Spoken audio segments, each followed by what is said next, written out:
Thank you for joining us. I'm your host, Molly, and for this episode, I'd like to welcome Alison Holland.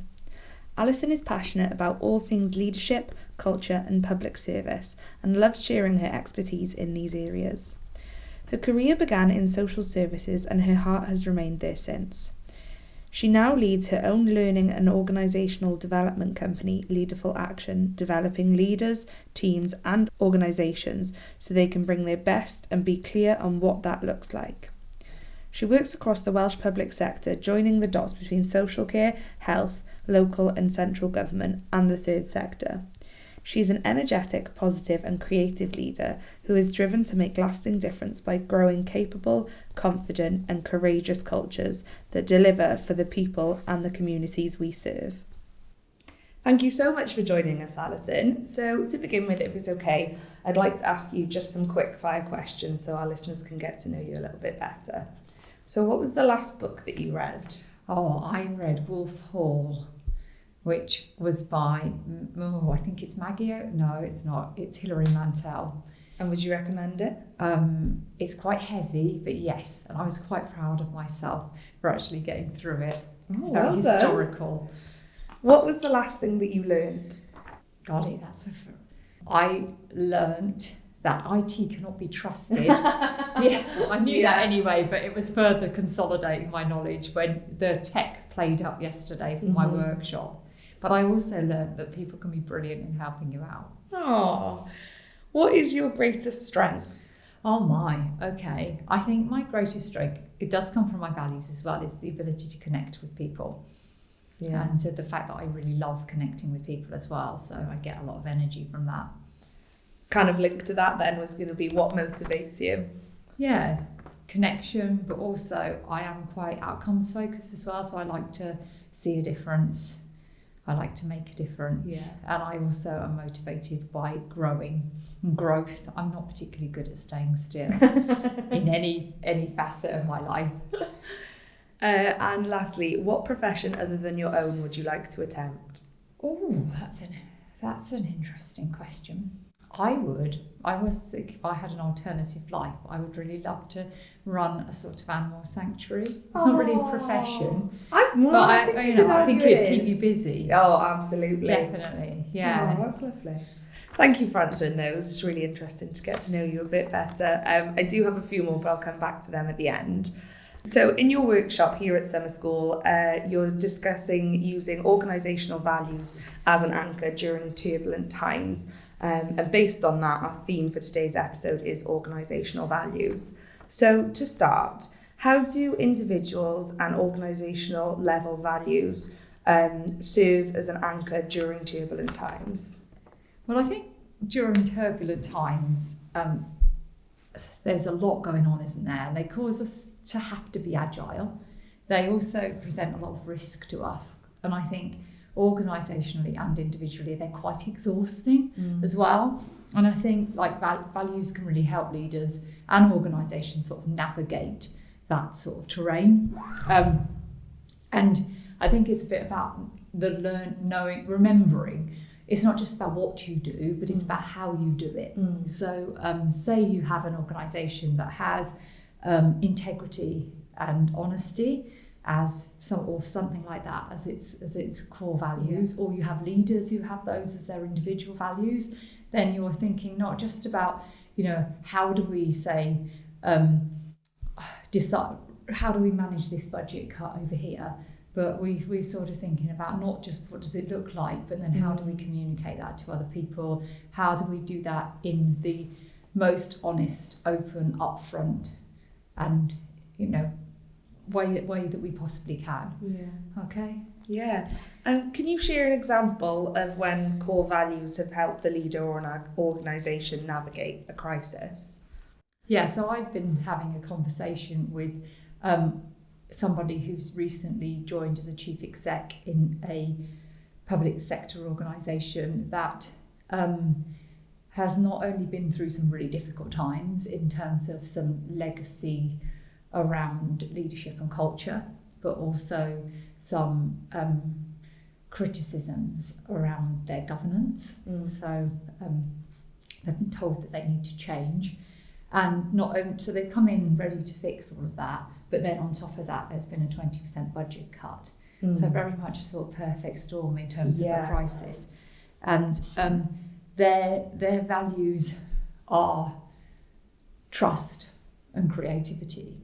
So rather than sort of coming in and going panicking and thinking, right, I need to do this, I need to make these decisions, and we've got to go into almost defensive mode, they've done the opposite and said, okay, I need to trust my people now, that they know more than I know, and that we can do this together, and really lent on their senior leadership team and the wider sort of leaders within the business to sort of distribute that responsibility and that leadership, and to try to understand the situation before collectively making decisions. And also thinking this is like a chance to be creative with how we transform this organisation, rather than going into that defensive place of how do we cut what we've got, because quite often what we spit a little bit like a game of chess sometimes, business, you know, like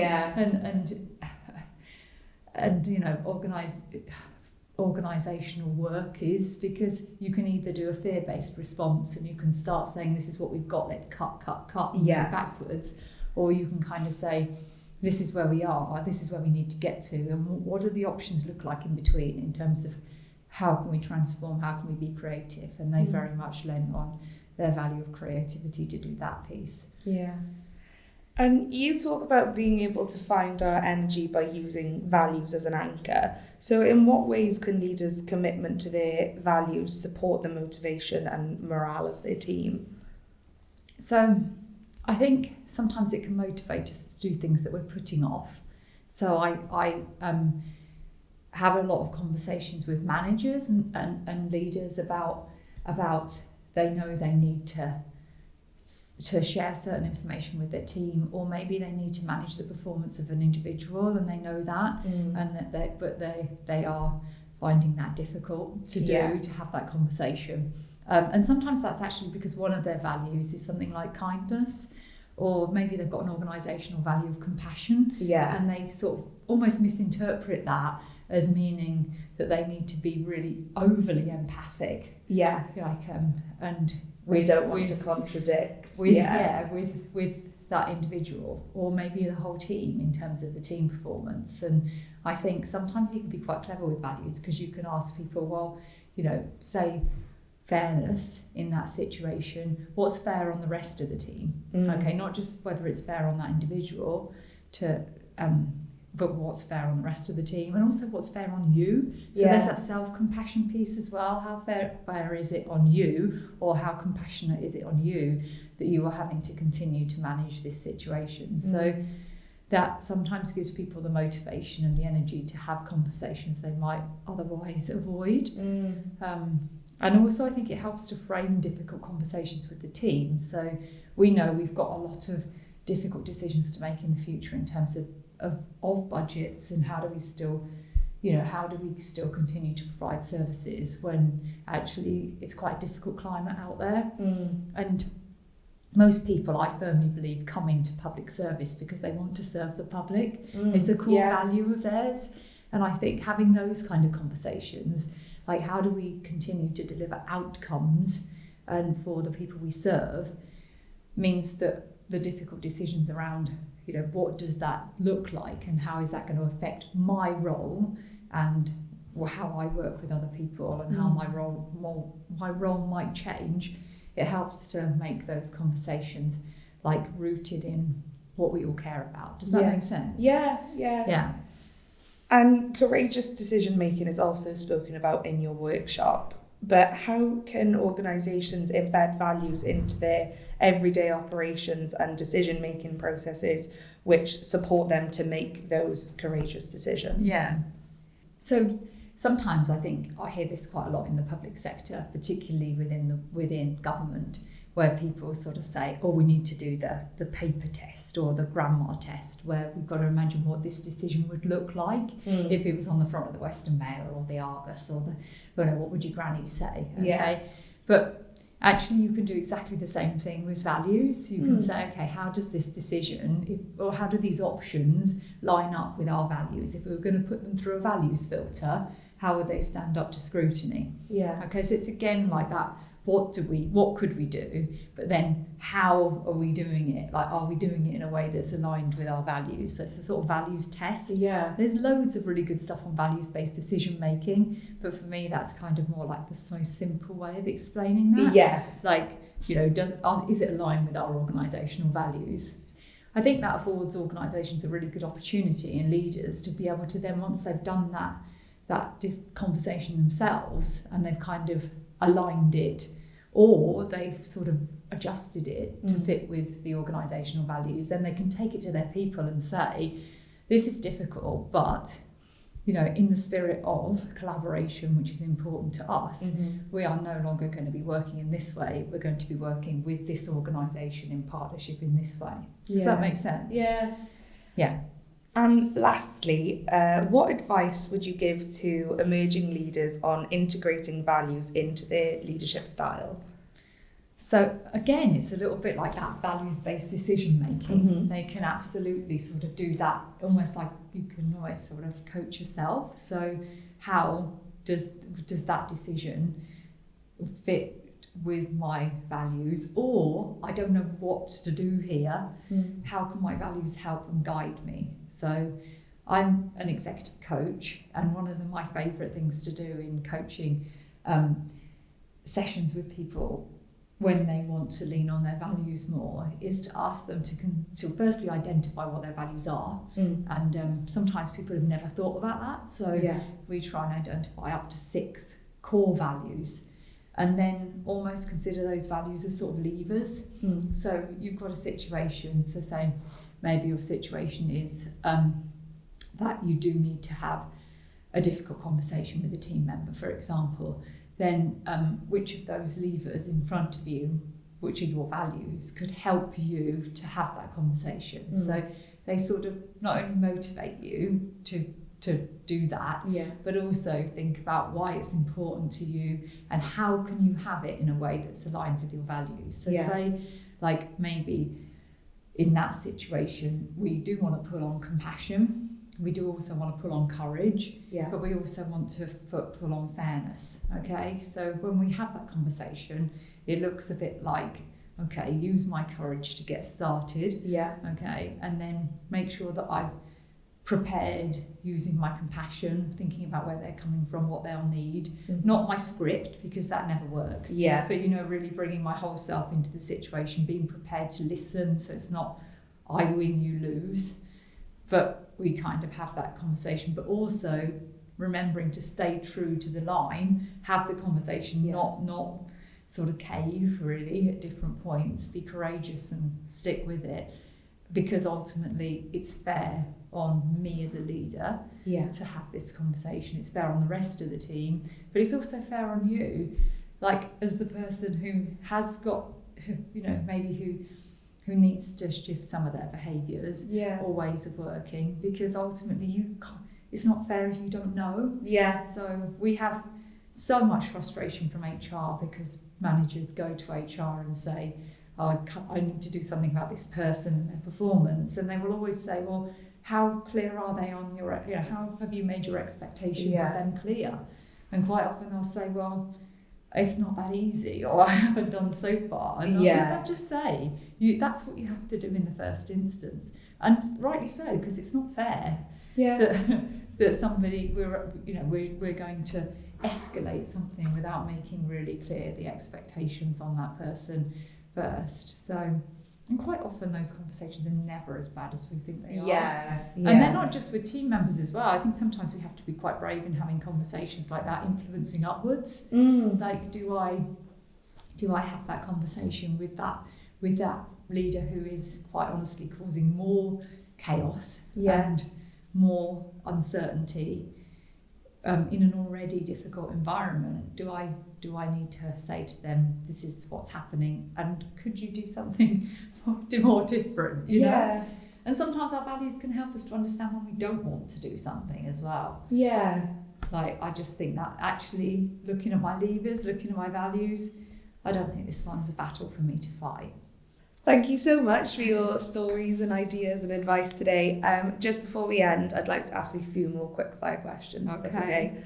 Do you or have you ever played a musical instrument? Yes, I used to play the cello. Oh, really? I'm really disappointed that I didn't continue it. Oh. I actually jumped on my bed when I was 15 and broke the bridge, and it never got fixed. Oh, but I was terrible. I was terrible at practicing, and I think that's the reason why my parents didn't get it fixed. But now I just love the way cello gets brought into more contemporary music, and I really regret not sticking with it. But you're right, it's never too late. Yeah, I think you could pick it up again. What is your favourite type of food? Oh, I just like food in general. Yeah. So what's my favourite type of food? I do like a shellfish. So I and I'm not very good at cooking fish, so I like it when somebody else cooks like a scallop really well or something like that. Yeah. Yeah. And what is your favourite noise? Noise? Oh. Really love a cat purring. Oh, that's a really good answer. It's a really nice, and I've got a cat that purrs a good meaty purr as well. I think that's that connection thing. You know that you've got there's a real audible cue that you've got a connection with an animal when they do something like that. Though, isn't it? It's really nice, yeah. And I love the sound of the sea. I know that's a bit cliche, but you can't really get a more soothing sound than walking along a beach and hearing the waves crashing. Absolutely love it. Yeah. Love birds in the morning. I do like all of that sort of stuff. Well, are you more a morning person or a night owl? I'm more of a night owl. Are you? Yeah, I am. I do like the morning, but I've never been very good at the getting up piece. Yeah. And I think that's because actually I'm more of a night owl. So because although I have great ambitions to get up early, because I end up going to bed late. It's the knock-on effect. It's never that appealing when it comes to the morning. But I just have a burst of energy again around about 10 o'clock. Oh, really? Yeah. And I always have. It's quite frustrating because you kind of want to be winding down, but I've always had that burst of energy. Yeah. So. And lastly, if you could have one superpower, what would it be? Oh my goodness. Well, that's too much of a difficult question. A superpower. Oh, I really think it would be something around healing.